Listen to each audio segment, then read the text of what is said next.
ओए ये क्या एक्सीडेंट हो गया। इस इंजन ने आके इस मालगाड़ी में ठोक दी। हाँ, पुलिस वालों को तो इस चीज की खबर भी नहीं होगी। एक काम करता हूँ, मैं फटाफट से जाके पुलिस वालों को बता आता हूँ, फिर मेरे को मेडल मिलेगा सरकार की तरफ से, फुल पैसा।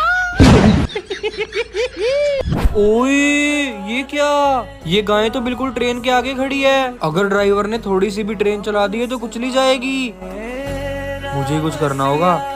ओए ये गाय भी इसकी तरफ भागी जा रही है, मेरे को लग रहा है ये इसकी माँ है। यार ऐसे तो ये बच्चा अपनी माँ के सामने को चला जाएगा, ये तो मैं बिल्कुल नहीं देख सकता। मेरे को ही कुछ करना होगा। एक काम करता हूँ, जाके बचाता हूँ। चलो फाइनली मैंने इस गाय की जान बचा ली। इसी बात पे सब्सक्राइब तो